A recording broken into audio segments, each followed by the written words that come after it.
இப்ப தகப்பன ஒருத்தன் கொண்டாண்டு வைங்க, அவனை போய் தண்டிக்கிறதுனால என் தகப்ப திருப்பி வந்துருவாரு? அது கிடையாது. கொள்றது தண்டனைக்கு காரணம் என்னன்னு கேட்டா, அந்த யார் பாதிக்கப்பட்டானோ மனம் குளிரணும். எங்க தகப்பன் கொலை செய்யப்பட்டால் அதுக்கு கொடுக்கிற தண்டனை நான் மனநிறைவு அடையில இருக்கணும்.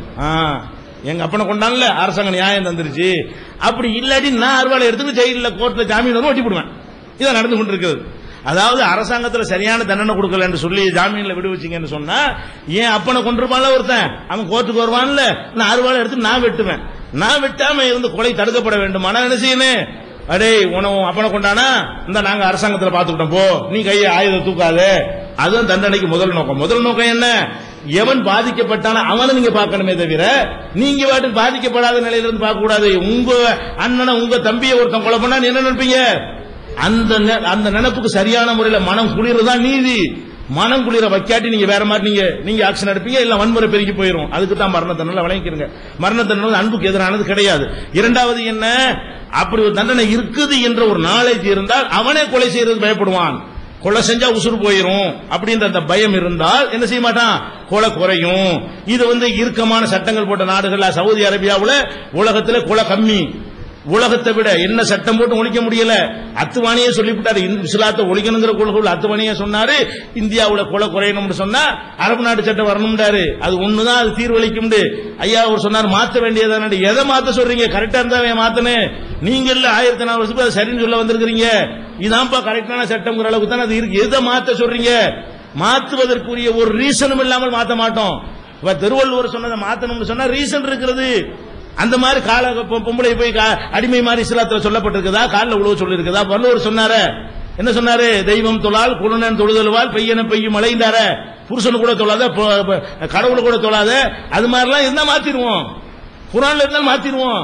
குரான் எங்க மார்க்கன்னு சொல்லுது? புருஷன் காலையும் உழுவாதுன்னு சொல்லுது. புருஷன் கடவுள் இல்லைன்னு சொல்லுது. திருமண கான்ட்ராக்ட் சொல்லுது. ஒப்பந்தம் சொல்லுது. நீ பிரியற மாதிரி அவளும் பிரியலாம்னு சொல்லுது. விரும்பினா தான் வாழணும்னு சொல்லுது. சம்மதம் கேட்டு தான் கல்யாணம்னு சொல்லுது. எதுக்கு இப்படி மாத்தணும்? எதை மாத்த சொல்றீங்க? நீங்க ஒன்னும் கொடுக்காத விஷயத்தை கூட கொடுக்குத. சொத்துரிமை 1000 கற்பனை பண்ண முடியுமா? அப்ப சொத்துரிமையை கொடுத்திருக்குங்கிற சொன்னா இங்க என்ன சமமா இல்ல? சொத்துரிமை சமமா கொடுக்கல. ஆம்பளைக்கு 2 பொம்பளைக்கு 1 சில வட்டங்கள்ல இருக்கிறது.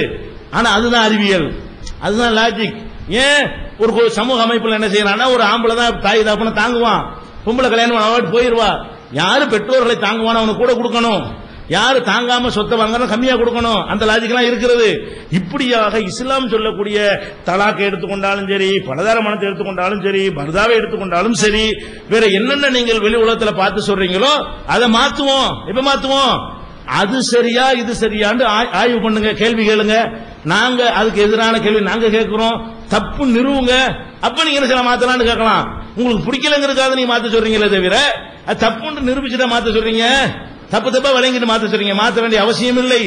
திருக்குறள்ல மாத்த வேண்டிய இருக்கிறது.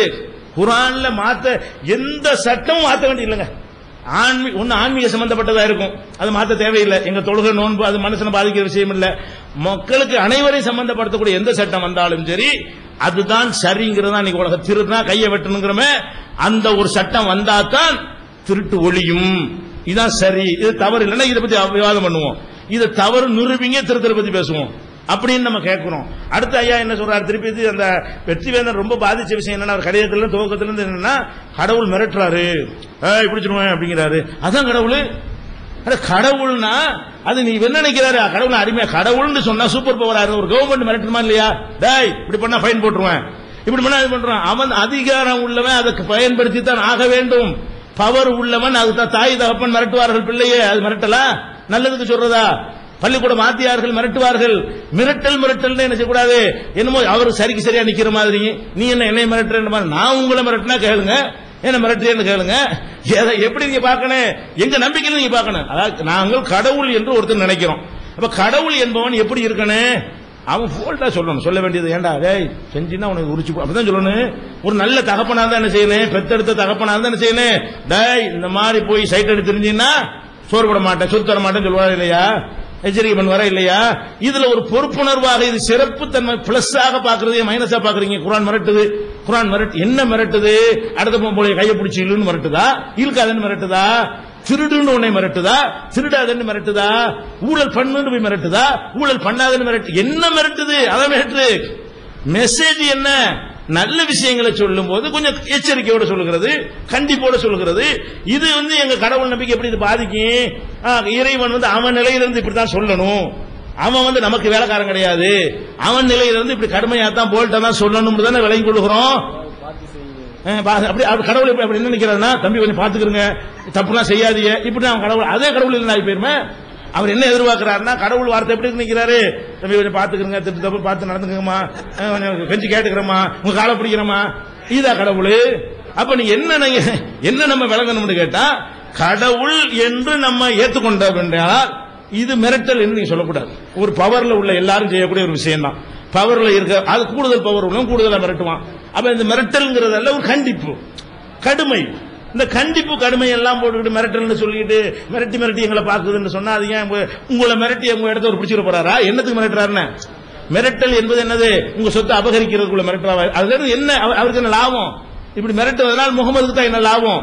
இப்படி மிரட்டுவதனால் இந்த கடவுளுக்கு தான் என்ன லாபம்? அதுக்கு அப்படின்னா மிரட்டல் சொல்லுங்க, மிரட்டி என் சொத்தை எடுத்துட்டான்னு சொல்லுங்க. என்ன சொல்லுது? சில செய்திகள் நல்லதை சொல்லி கண்டிப்பா செய்யுங்குது. செய்தி தப்புன்னு தான் நிரூபிக்கணும். நீங்க கெட்டதை சொல்லி செய்யாதுன்னு சொல்லுது. அப்ப இது கெட்டது இல்லைன்னு நிரூபிங்க. நல்லதா இருக்குமையானால் கெட்டதா இருக்குமையானால், அது சொல்லக்கூடிய நல்லது நல்லதா இருந்தால், அது சொல்லக்கூடியது கெட்டதா இருந்தால், நீங்க என்ன செய்யுங்க? நல்ல விஷயத்தை போல்ட்டா சொல்லுதுப்பான்னு எடுத்துட்டு போங்களேன். இதுல என்ன உங்களுக்கு வெறுப்பதற்கோ ஆத்திரப்படுவதற்கோ எதுவுமே இல்லையே. நீங்க இந்த கோபத்துக்கெல்லாம் காரணம் இருக்கு, நீங்க வேணும்லாம் இதை செய்யல. நீங்கள் நிறைய ஆன்மீகத்தால் பாதிக்கப்பட்டு இருக்கிறீங்க. கடவுள் நம்பிக்கையினால என்னென்னலாம் பண்ணாங்க, எவ்வளவு கேவலமா அவங்கள நடத்தினாங்க, 2000 வருஷமாக உங்களை நடத்தின விதம் என்ன, எவ்வளவு மூட நம்பிக்கை, அவன் என்னமோ கடவுள் மாறியும் உங்களுக்கு அடிமை மாறியும், இந்த பாதிப்புகள் எல்லாம் நிச்சயமாக அதுக்கு தான் நீங்க, எங்களுக்கும் தெரியுது, அதுக்கு தான் நீங்க பேசுறீங்க. இஸ்லாத்து மீது வெறுப்புல நீங்க பேசுற, அது உங்களுடைய மரபுலையே கடத்தப்பட்டு 2 தலைமுறை ஒருத்தர் கடத்தப்பட்டு வந்துச்சு தெரியல, அது பாதிக்கப்பட்டு நிச்சயம் பாதிக்கப்பட்டு இருக்கிறீங்க. அந்த அநியாயம் பண்ணாங்க, அது எங்களுக்கு தெரியும். நாங்களும் அப்படி வந்தவங்க தெரிஞ்சுக்கிறீங்க. நீங்க எப்படி நாங்க அரபு நாட்டு இறக்குமதியா, நீங்கள் எப்படி பாதிக்கப்பட்டீர்களோ அதே மாதிரி பாதிக்கப்பட்டவர்கள் தான் நாங்கள். எங்க பாதிப்புக்கு இதுதான் சரியான தீர்வுன்னு டைவர்ட் பண்ணிக்கிட்டோம், நீங்க அதுதான் தீர்வுன்னு பண்ணிட்டீங்க. நாங்க அண்ணன் தம்பியா இருக்கிறோம், சகோதரத்துவம் இருக்கிறோம். வந்துட்டு போனார் டாக்டர், அவர் ஐயர் என்று உங்களால சொல்ல முடியுது. இங்கேயும் எத்தனை பேர் ஐயர் இருப்பாங்க, ஐயர்னு சொல்ல முடியாது. அந்த அளவுக்கு மாத்திட்டோம். நாங்க எப்படி மாத்திரம், எந்த சாதியிலிருந்து வந்தாலும் எங்களுக்கு தெரியாது. உங்களுக்கு அது பெருமையா சொல்ற அளவுக்கு அந்த அடையாளம் இருந்துகிட்டே இருக்கு. பாத்தீங்களா? இப்ப எல்லாரும் வெவ்வேறு ஜாதியில வந்தாலும் யாருக்கா ஜாதி தெரியுமா? வந்தாலும் அவனுக்கு தான் தெரியும், அவன் பிள்ளைக்கு சொல்லிக் கொடுக்க மாட்டான். நான் ஒரு செட்டியார வந்தா நான் மட்டும்தான் செட்டியார்னு வணங்கி வச்சிருப்பேன். என் பிள்ளைய போய் செட்டியாரத்துல வந்தோம்னு சொல்ல மாட்டான். அவனுக்கு தெரியும் யாருன்னா நான் சரியா அப்துல் கார்மவன் அப்படிதான் சொல்லுவான். அப்ப நாங்க அப்படியில மாத்தி இருக்கிறோம். இப்ப நீங்க என்ன பார்க்கணும்னு கேட்டா, நீங்கள் இந்து மதத்தில் பார்க்கக்கூடிய விஷயங்கள்லாம் எங்க மதத்தில் கிடையாது. நீங்க எதை பகுத்தறிவு சொல்றீங்களோ அதை விடவும் கூடுதல் பகுத்தறிவு விஷயங்கள் எங்கிட்ட இருக்குது. அதெல்லாம் நீங்க அந்த பக்கம் நுழைய கூட இல்லை. நீங்க வட்டி விஷயத்தை பத்தி நீங்க நுழையவே கிடையாது, நிறைய தீமைகளை பத்தி நீங்க அந்த பக்கம் போகவே கிடையாது. நீங்க இந்த ஒரே ஒரு சின்ன கான்செப்ட்ல வச்சுக்கிட்டே பாக்குறீங்க. அதெல்லாம் தாண்டி எங்க மார்க்கத்துல எல்லா விஷயமும் சொல்லப்பட்டிருக்கு. நீங்க எப்ப கோவப்படலாம்? இங்க புரோகிதம் இருந்தா கோவப்படுங்க, இங்க மூட நம்பிக்கை இருந்தா கோவப்படுங்க, இங்க ஏற்ற அடிமையா இருந்தா கோவப்படும். சியா சன்னியை உதாரணமா காட்டினீங்க, அது கொள்கை விஷயம், அதனால தெளிவா சொல்ல வேண்டிய விஷயம். ஒரே இறைவன் இஸ்லாமுடைய கான்செப்ட். இந்த சியாங்கிற என்ன பண்ணிவிட்டான்னு கேட்டா, மனுஷனையும் கடவுளாகலாம்னு விட்டான். மனுஷனை கடவுளாக்கி பெரியார் மகான் சொல்லி கும்பிட ஆரம்பிச்சான். கொள்கை வேறுபாடு தப்பா புரிஞ்சுக்கிட்டான். அப்ப நீங்க அவன் செய்யற தப்புன்னு போயிருந்தே தவிர அவனே இஸ்லாமிய கலர் குத்துறீங்க. நீங்களே என்ன பண்ணீங்க? கருப்பு சட்டம் போட்டு செய்யலாம் சரியா வருமானு கேட்டீங்களா இல்லையா? கருப்பு சட்டை போட்டவன் வரதட்சணை வாங்கினா நாத்திகனை இல்லைன்னு இல்ல, அதே மாதிரி தான் மனுஷனை கடவுளாகனா முஸ்லீமே இல்ல. அப்ப ஏன் செய்யாண்டு பேசுறீங்க? அதானே நீங்க உங்களுக்குள்ள அளவுகள் தான் எங்களுக்கு வைக்கணும். எங்கள்ல உள்ள ஒருத்தன் சரியா கடைப்பிடிக்கலன்னு சொன்னா முஸ்லீமே இல்ல, அவ்வளவுதான். அப்ப நீங்க உங்களுக்கு எந்த நியாயம் என்று எடுத்துக்கொள்கிறீர்களோ அந்த நியாயத்தை எங்களுக்கும் கொடுத்து அது கேள்விலாம் வருமா? அதனால நீங்க என்ன செய்யுங்கன்னு கேட்டா, நீங்கள் எதிர்பார்க்கிற மாதிரி ஒரு 25 வருஷத்துக்கு முன்னாடி எங்க மக்கள் அறியாம அந்த மாதிரிலாம் இல்ல, மாறிடுச்சு. குரான்ல உள்ளது அப்படி கடைபிடிக்கக்கூடிய மக்கள் அதிகமா இருக்கிறார்கள். அதனால சின்ன சின்ன சின்ன விஷயங்கள்ல கூட உறுதியாக சொந்த பந்தங்களை பகைக்கக்கூடியவர்களா இருக்கிறாங்க. குடும்பத்தை விட்டு விரட்டப்பட்டு கூட கொள்கையில உறுதியா உள்ளவர்களா இருக்கிறார்கள். அதனால இந்த குரான் என்பது எங்க நம்பிக்கைப்படி நாங்க சிந்திச்சு பார்க்கிறோம். இதுக்கு எங்களுக்கு ஆன்சர் இல்லை. மனுஷனுக்கு சொல்ல ஏதாவது தெரிகிறது, சொல்லக்கூடிய செய்திகளும் சரியாக இருக்கிறது. அதுல எந்த செய்தியை கடைபிடிச்சாலும் நீங்கள் என்ன தீமைகள் எங்க பயார் சொற்பொழிவு நிகழ்த்தினீர்களோ அதெல்லாம் எங்களுக்கு வரல. அப்படிங்கும் போது நாங்கள் ஏற்றுக்கொண்டிருக்கிறோம் என்பதை கூறி புதுவாதங்கள் எடுத்து ஆண்பால் பண்றாங்க. ஒரு நிமிஷம் இருக்கா? ஆண்பால் பெண்பால் வேற ஒண்ணும் இல்லமா, அவரே பதில் சொல்லிட்டாரு. தமிழ் மொழியில 3 சொல் தான் வச்சுக்கிறீங்க. ஆம்பளை குறிக்க ஒரு இன்னு வச்சுக்கிறீங்க, பொம்பளை குறிக்க ஒரு இல்லு வச்சுக்கிறீங்க, அகரிணை குறிக்க ஒரு அது இதுன்னு வச்சுக்கிறீங்க. 3ல ஒண்ணு தான் சொல்ல முடியும். கடவுளை குறிக்க சொல்லு நம்ம தமிழ்ல இல்ல, இல்லன்னு போய் இருக்கிற ஒண்ணு தானே போட முடியும். அவன் போட்டு ஆம்பளை நினைச்சு நாங்க போடுறதில்ல, நம்ப கூட நாங்க ஆம்பளை பொம்பளை இருக்கணும். பொம்பளை தேவைப்பட்டா அவன் கடவுளே கிடையாது. நாங்க என்ன சொல்றோம், கடவுள்கிட்ட அந்த ஆணும் பெண்ணுங்கிற கற்பனை நீ பண்ணக்கூடாது. ஆனா ஏன் அவன்கிறீங்கன்னா இருக்கிற 3ல தானே ஒண்ணு சொல்ல முடியும். அவன் சொல்லாம கடவுள் வந்தாலும் பொம்பளையான்னு கேட்பீங்க, பெருமையில கடவுள் சொன்னதுன்னு ஆட்டுக்குட்டியான்னு கேட்பீங்க. அப்ப இருக்கிற 3 தான் இருந்தா நம்ம மொழியில 3 தான் இருக்குங்க. இந்த கொஸ்டின் வருது. அரபு மொழியில அப்படி வராது, எல்லாத்தையும் ஒரே மாதிரி சொல்லிட்டு போயிருவான். ஆனா பெண்ணாங்கிற கொஸ்டின் அங்க வராது.